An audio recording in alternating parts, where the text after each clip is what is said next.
Good afternoon, good morning, everybody, depending upon where you're located at.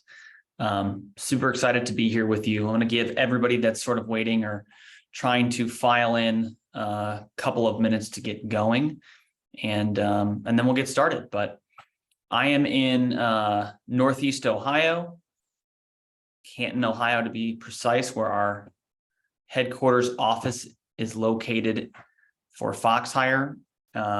As you guys come in, would love to hear where you guys are located at. You can post that in the chat. Down at the bottom of your Zoom window should have a chat feature. Feel free to jump in there. Let us know where you're coming from. Love to see everybody in different places posting where they're at. It's pretty cool. And like I said earlier, I'm going to give everybody a couple of minutes to get started. Just moving on from one meeting to the next. A lot of times that happens. So I'm going to give everybody an opportunity to make their way off their previous Zoom meeting and into this one. So we'll hang out for a couple minutes and then we'll get going. Got Chicago and Northwest Arkansas in there. Nice. Actually, I literally have lived in both of those places. In Chicagoland, I lived in Grays Lake for a while, and in Northwest Arkansas, I lived in Rogers for a while. So I've moved around a lot, but yeah, both those places I've been there. Thanks for being here.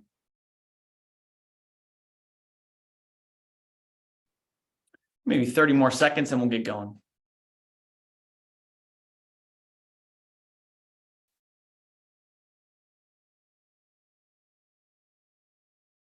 Okay. All right, well, excited to be here. I'm going to share my screen, get my slides up. Really excited to talk to you guys about how you can make more money with your staffing and recruiting firm without really having to change anything. And that's going to answer the question why contract staffing should be in your playbook. So first, if you're new here, I'm with Foxhire. Foxhire was started in 1992 by Mike Capel.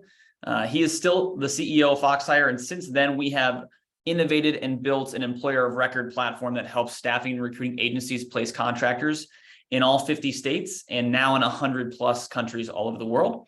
Our former name was Top Echelon Contracting, part of the Top Echelon brand, but recently we've rebranded to Foxhire and have moved offices to this beautiful office location, which is where I am at now in Canton, Ohio.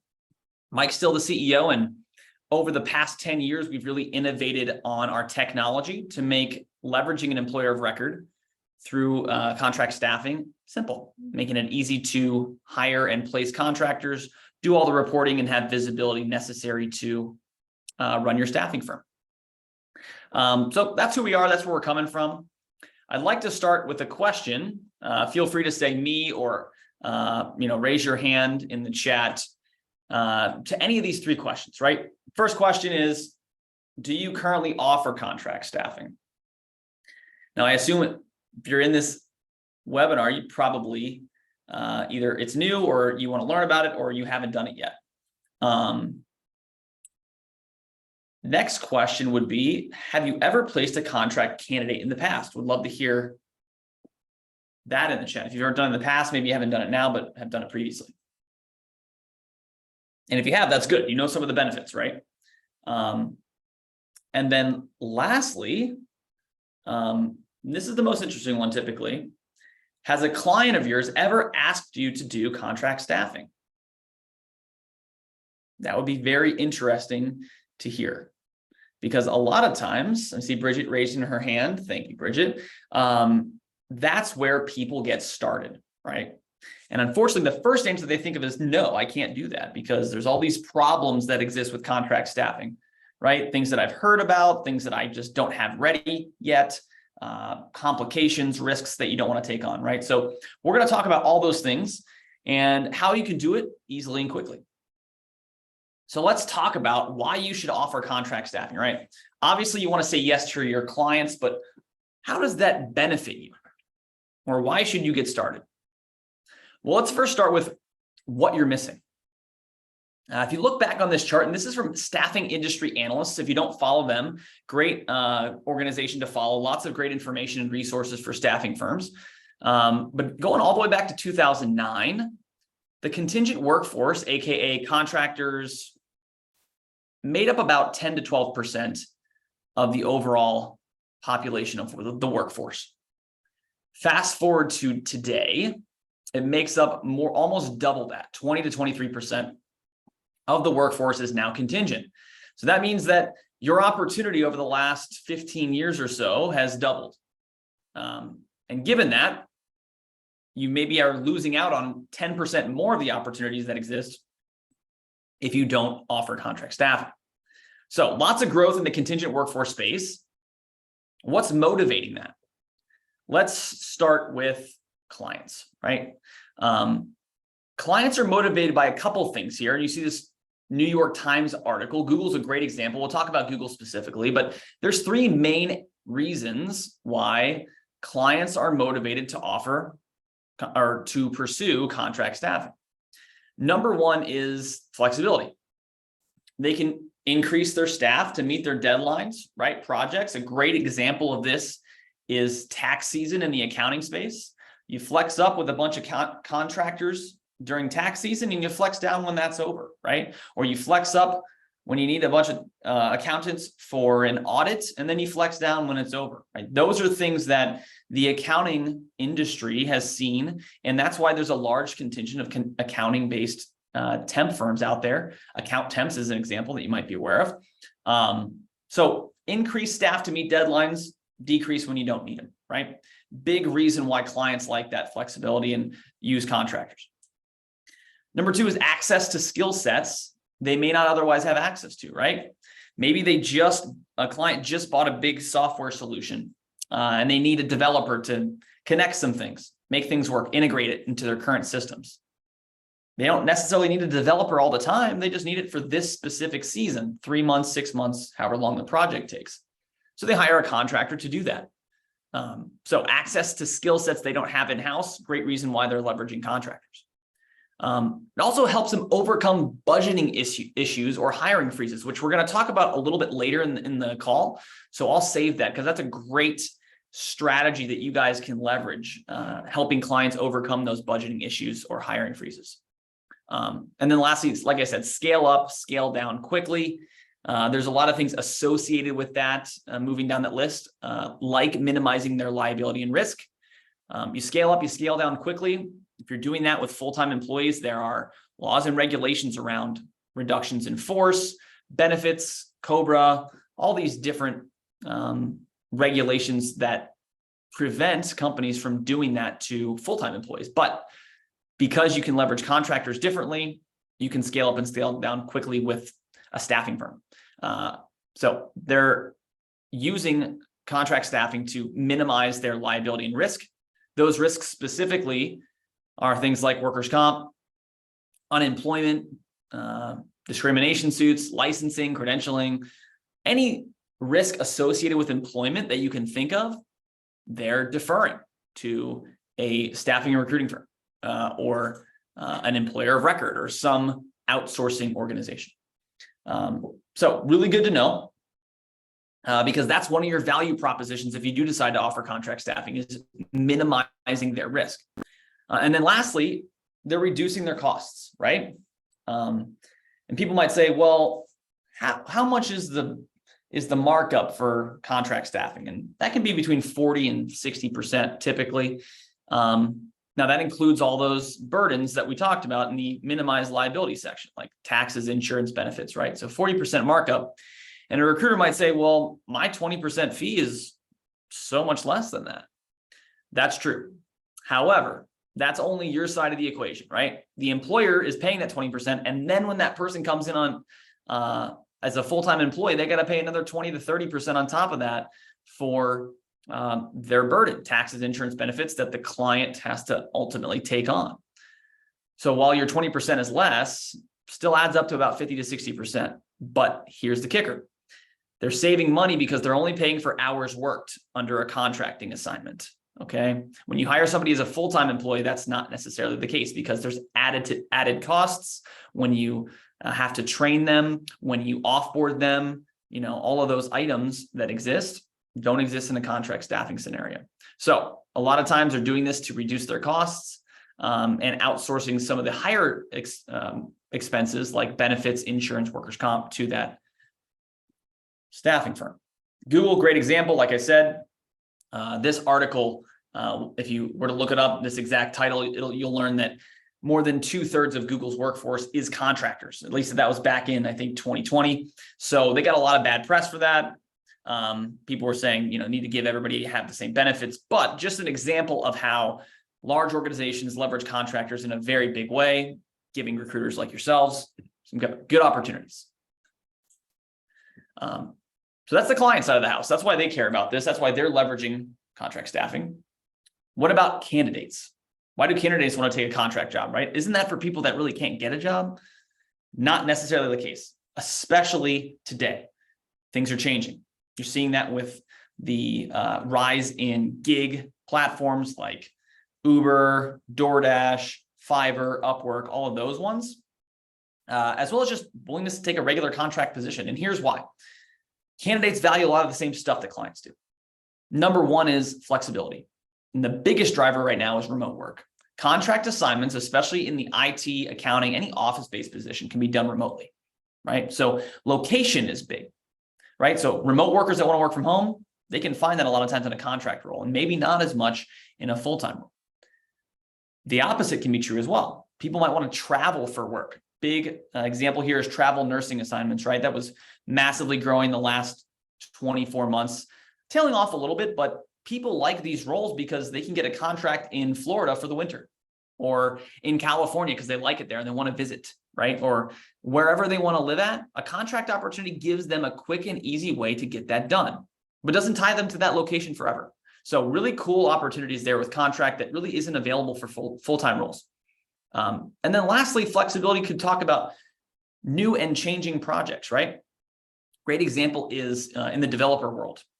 Software developers like to work on code they think is cool, fun, exciting, maybe not so much as the code that their bosses want them to work on. So allowing them to pick roles that let them work on things they care about is a big driver for contract assignments in the developer world and many other roles too.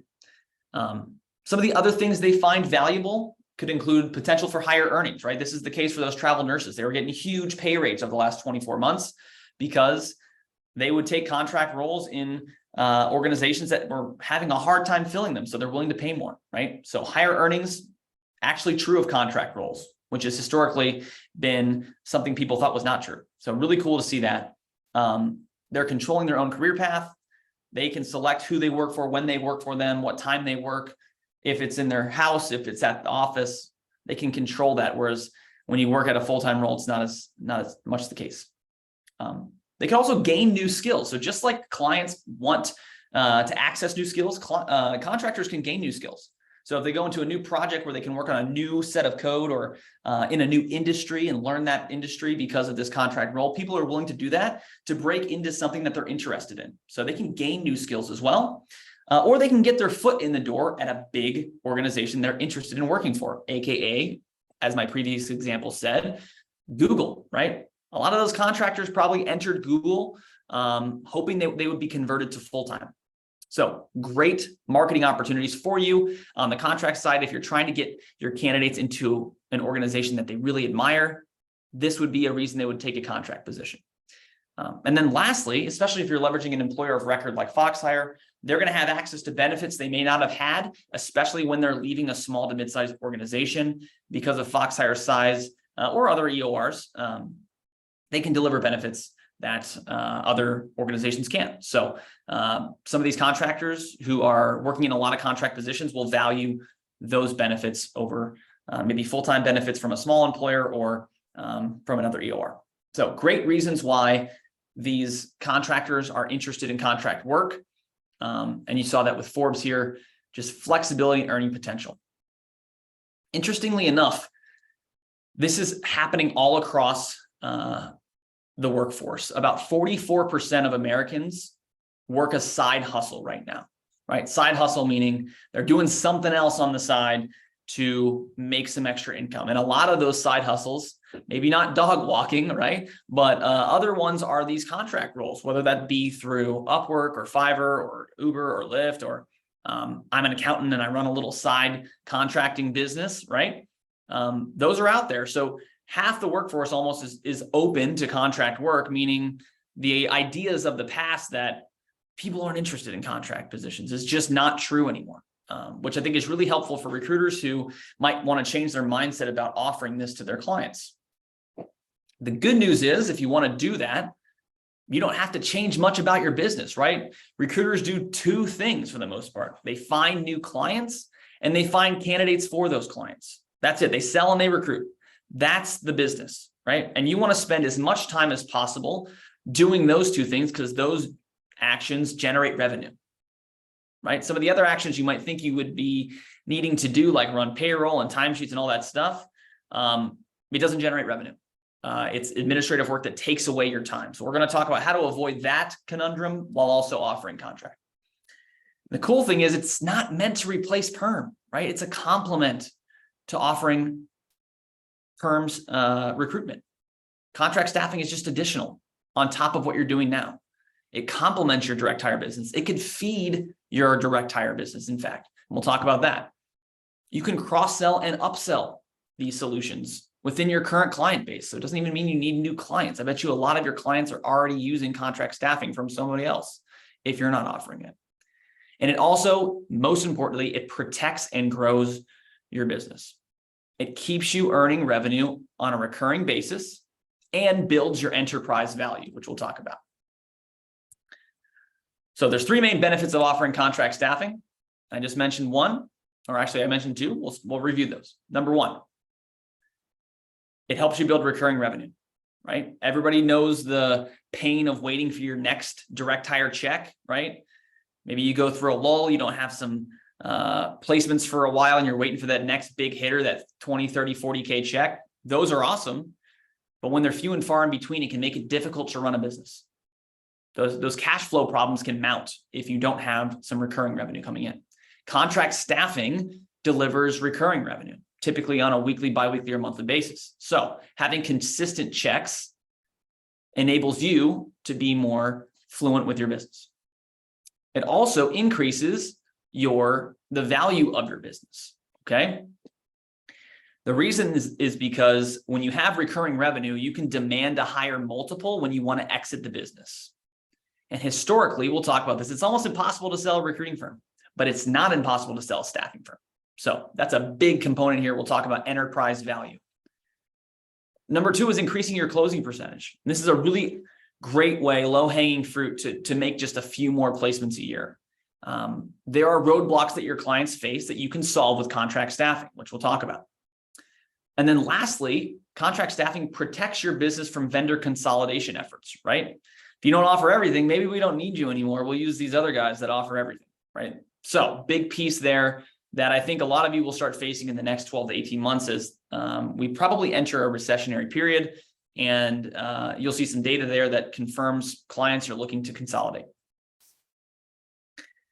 And if you want to offer this, there's there's not three types, but there's quite a few ways to offer contract staffing. Traditional W-2 contract placements, right?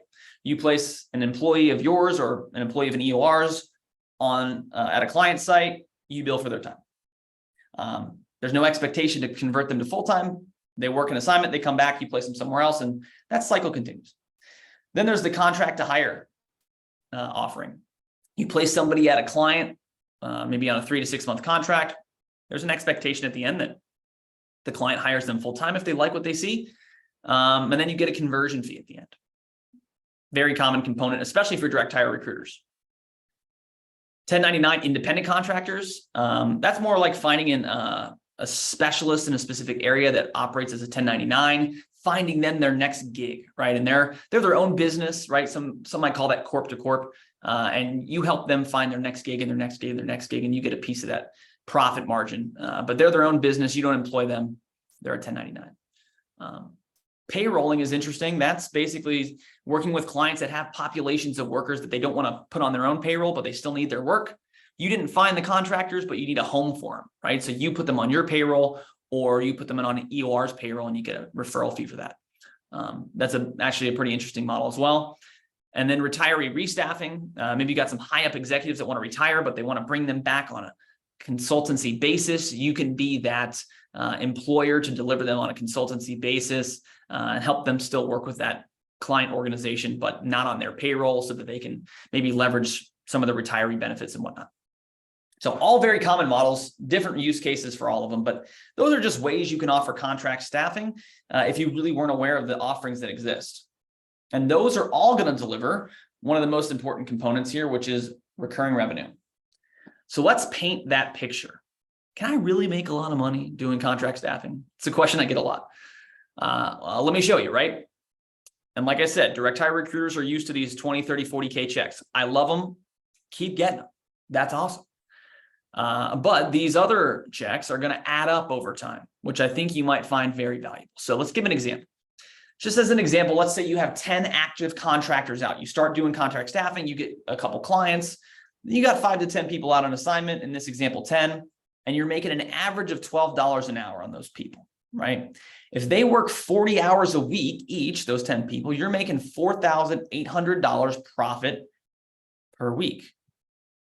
If you do that for a year, you're going to make almost 250K, right? That's what's possible with just a small book of business in the contractor world. 10 people isn't that many, right? 10 people is a good amount, but it's not like you're running a huge staffing firm, right? It's just a nice, solid book of business. Some of our customers are doing that. So you can see below just some examples of people that are doing that. Somebody's got 60 contractors, 1.8 million. So big time profit margin on those deals. Another person's got almost double the people, but almost the same amount of revenue. So lower profit margin, but higher volume, and so on and so forth, right? Even Deb, she's got 5 people on assignment, but over 100K in revenue. So, these types of things are possible. And these are real numbers as of last year, full year results. So, these are real people doing this. And, there's ways to make quite a bit of money. And recurring revenue outside of the dollars that go into your bank account can do a couple of things, right? You can avoid that feast or famine, smooths out the revenue cycles, increases cash flow, gives you that peace of mind as you might be waiting on clients, or you lose a client, or a deal doesn't go your way, right? Keeps those checks coming in. Number 2 is you don't need any additional overhead to start making this recurring revenue, especially if you use an employer of record. And number 3 is exit strategy. So let's talk about that. It's pretty much well established that it's almost impossible to sell a direct hire recruiting firm, especially if it's a solopreneur type company. If it's you, and it's only you, and you have clients and you recruit for them, that's awesome. You can run a business like that, but no one can really buy that from you because there's no guarantee that they're going to get the same results as you because you're the business. So it's almost impossible to sell those like solopreneur type businesses when you want to retire. Almost the same thing for small to mid-sized firms, maybe 10 to 30 employees. If you're selling, you might be able to sell it.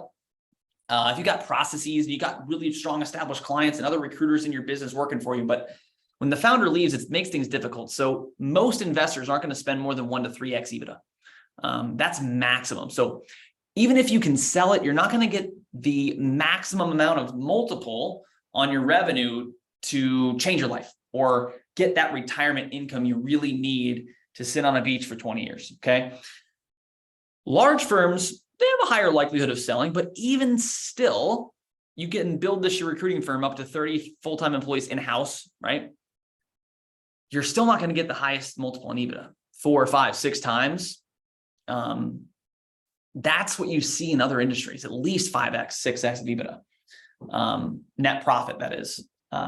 In some industries, it's 10, 12x, right? So you're not going to hit those numbers even if you have 30 internal employees. It's a pretty big executive search firm. You've got to have that recurring revenue that people can rely on to demand the number that you want. So I want you guys all to exit and have a great payday and be able to sit on a beach and all that type of stuff, but you can't really do it without recurring revenue. So I'm trying to help you guys figure that out. Got a couple questions here. I'm gonna hit the questions at the end, guys. So I'll come back. I just want to work through some of these slides, all right? But I will come back to some of those questions, okay? Next is continuing on that exit piece, right? Like I talked about, reliability to the buyer is what people care about, recurring revenue increases that likelihood that they can rely on that revenue. And the average multiple people can typically see is 5 to 8x if you're doing a good job of driving recurring revenue. Now, depending upon how big your revenue is and all that type of stuff and how low your costs are, that's going to determine the EBITDA, but at least you're going to get a higher multiple on that. So that's exits. So I had a couple questions on exits. I'm going to answer those now. Clement, you asked, how many ways could you make deals? I've heard of markup. I have also heard of rate card. Can you explain?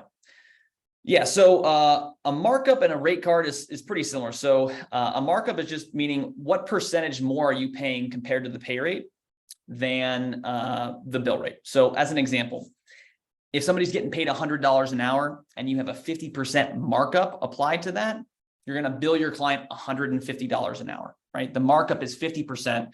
For easy math, it's $50 an hour, right? And in that $50 in the markup, you got to cover your expenses like taxes, insurance, benefits, workers' comp, all that stuff. Or you have to pay your EOR, Foxhire to do that for you. So that's a markup. A rate card is a list of rates you're going to charge. So bill rates to your client for any number of roles. Let's just say this is very common in like healthcare, nurse, LPN, LVN, CNA, right? You'd have a rate for each one and you make a little spreadsheet and that's the rate card. And you have to comply with that rate card if you sign a contract with your client with those listed in the card. IT, same thing. So the rate card are bill rates in sort of list order for all the roles you can fill. And that is just representative of the markup. So the rate card will say you can bill for an IT administrator $75 an hour. So you got to pay under $75 an hour to make sure you're making a profit. And you want to make sure that $75 an hour is roughly 40 to 60% higher than what you're paying. So hopefully that answers the question. I think, Aaron, you had seconded that, but there's not really any difference between a rate card and a markup. It's just different terminology to talk about how much you're going to bill me is what the clients are really asking about. How do you know what rates to charge your clients? I would say you got to look at some data sources. Okay. The BLS, Bureau of Labor Statistics, can give you really accurate pay rate information. And then you just got to decide what is your markup percentage going to be. And the average markup percentage we see is about 56%. So if you take the BLS rate for a given job, i.e. IT administrator making $50K a year, you apply a 50 to 60% markup to that pay rate, you're going to be pretty competitive with a rate at that amount. And if you were to put that on the rate card, I'd be pretty confident you'd be competitive, but it does depend on your industry. So be aware of that. Also can ask clients what their expectations are, a number of ways to get that data, but hopefully that's helpful. So let's talk about closing percentage. How do you increase your closing percentage with contract staffing? Aren't I selling something new? Isn't that going to make it harder to close stuff? No, not necessarily, because you're facing roadblocks already, right? And you can probably raise your hand or think, have you ever heard this before, right? Here's some roadblocks you might face. I really like this candidate that you presented for a direct hire position, but I just don't know if they're a good fit. Or our CEO just issued a hiring freeze, and now I can't hire this person that you guys did 5 interviews for. Or our headcount budget just got slashed. I can't hire this new person. Sorry. These are all roadblocks you're facing right now in your current business. Contract staffing helps you go around those roadblocks. Here's why. Budgets are the key to this. Okay. Typically, headcount budgets are separate from vendor budgets. Okay. They're not coming from the same place, especially in bigger companies. So contract staffing can enable you to pull from a different budget to bridge the gap between when a hiring freeze or when a problem or a roadblock hits and when it subsides. During that period of time, you can put a person on contract at that client, bill every hour they work, and then when that roadblock subsides, i.e. hiring freeze goes away, they can convert that person to a full-time employee and get you paid your conversion fee. If you hadn't offered that, you would have lost the deal, right? It's a big way to circumvent roadblocks and get more deals closed. We on average see about 10% increase in close rate because of that. You can also get more candidates in the door, right? Candidate says, hey, I just don't know if I like this person enough to hire them. Your response is, well, hey, listen, why don't we try them on temp to perm, right? Try before you buy, see if this person's a good fit. If so, convert them to full-time. If not, hey, no problem. I'll take them back. I'll find them a new role. But you're helping get your candidate's foot in the door, and you can cash in on a conversion fee if that client were to actually like the person they thought they might not be sure about. So putting them on contract to start, transitioning them to permanent later, great way to increase your closing percentage on deals you would otherwise lose. And like I said, we typically see about a 10% increase in close percentage just by that low-hanging fruit. Just, hey, offer them on contract first. If you don't like them, or your hiring freeze never ends, or whatever the problem is, no big deal, take them back, right? Clients have that flexibility, but you can earn every hour they work and get those conversion fees, increasing that closing percentage. Lastly, and this is a big one, guys. You're going to face this a lot, especially going in the next 12 to 18 months. You're going to be protected from vendor consolidation. What's crazy is that vendor consolidation, according to SIA's Workforce Strategy Survey that came out in April, okay, this year, the number one thing staffing buyers are focused on this year, okay, according to this data, is consolidating staffing suppliers. So you want to get new clients, or you're in a client, you're not performing, or whatever the reason you're too expensive, these clients are looking to consolidate their vendors, meaning use less of them.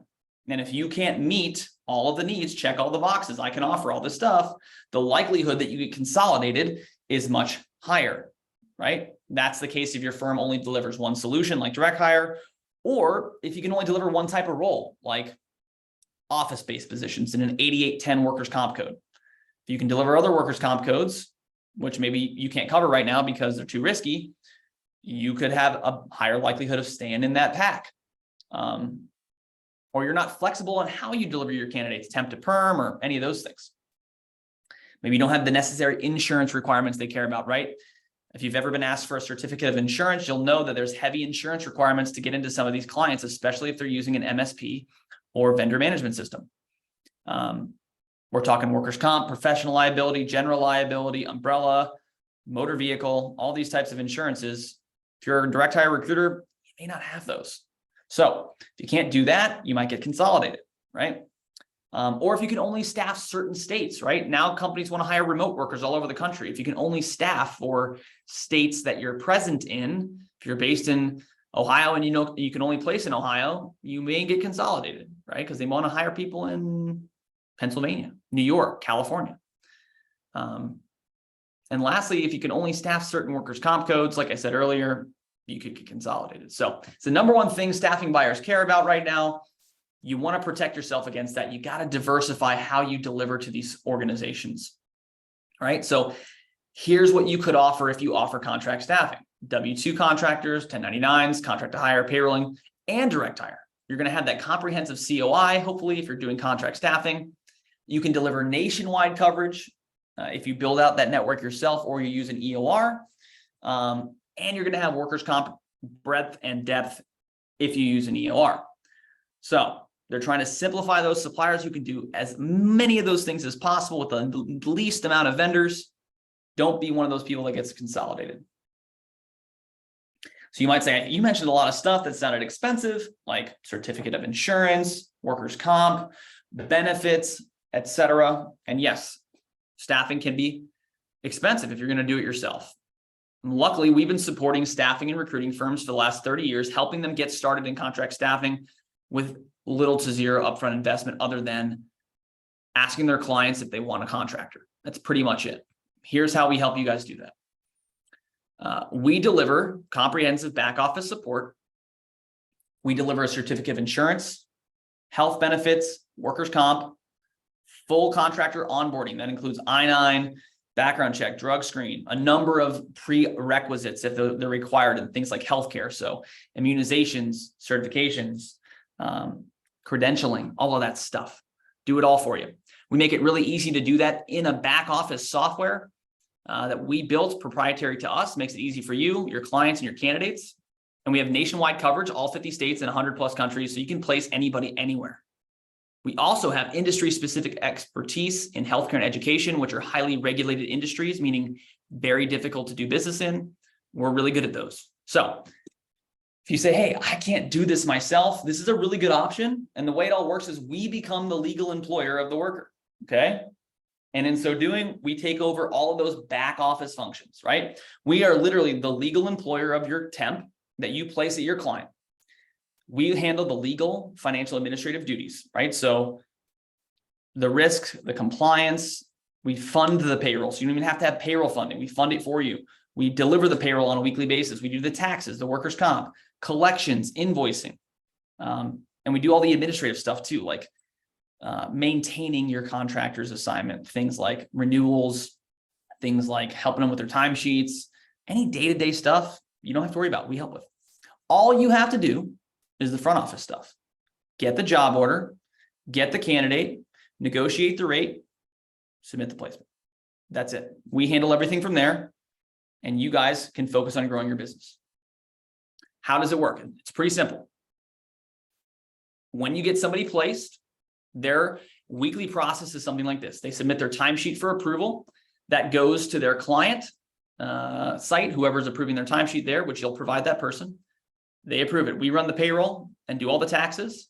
We generate an invoice for the client company and send it to them. Contractors are paid every single Friday. So they get paid no matter what from that payroll funding we talked about. When your client pays the invoice for that person, we get that payment from them. We're going to pay you, turn around and pay you your share of the profit after our fee, 7 days. Pretty simple. That's where that recurring revenue comes from. So you're sending out weekly invoices. Hopefully your client's paying weekly. That means every week, we should be paying you. That's how it works. Pretty easy. And Clement, you said, is it a long-term contract? No. So cool thing about us, we don't have any long-term contracts with our recruiting agencies. Come and go as you please. Use us for some of your business, not all your business. You want to move it to your own back office at some point. Cool. You want to move it to another EOR at some point. It's your client, your candidate. We don't own those things. You guys own those things. We're just administering the deals for you. And for that, we're taking a fee, but no long-term contract to answer that question. So, summary. Pretty cool opportunity if you're trying to increase your business, increase your enterprise value, avoid some of those pitfalls, increase your closing percentage, get some recurring revenue, and you can get started quickly through our software, our legal support, financial support, and admin support. You don't need any more funding. We do the payroll funding too. And you can start without adding any additional people. It's just the easiest way. Say yes to your clients when they ask if you can do contract staffing. Or when they say, hey, I can't hire this person because of those roadblocks we mentioned, say, hey, well, I can do this other way. Contract to hire. Let's try that. That's how you start. It's super simple. We're ready when you're ready. So if you get one of those opportunities, you come to us. It's pretty simple. Whitney, yes, we can support UK and Saudi Arabia. We do have those countries in our repertoire. We could talk about international. It's a little bit different than the US because of the pay cycle, some of the laws in those localities, but yes, we can employ people there. Any other questions? Happy to answer if you guys want to do the chat or the Q&A box. Would be happy to help.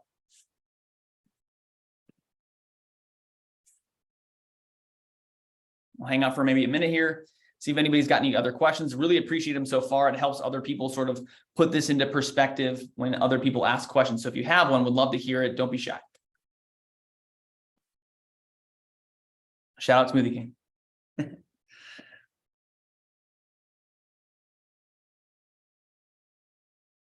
Okay, it doesn't seem like we have questions.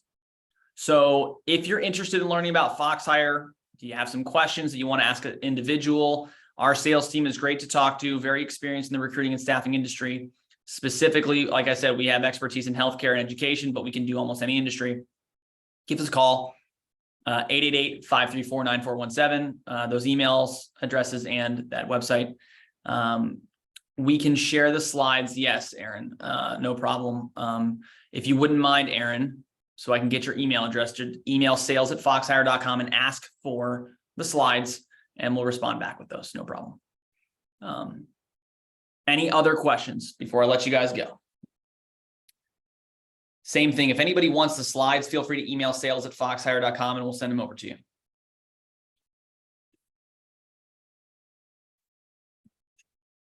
Okay.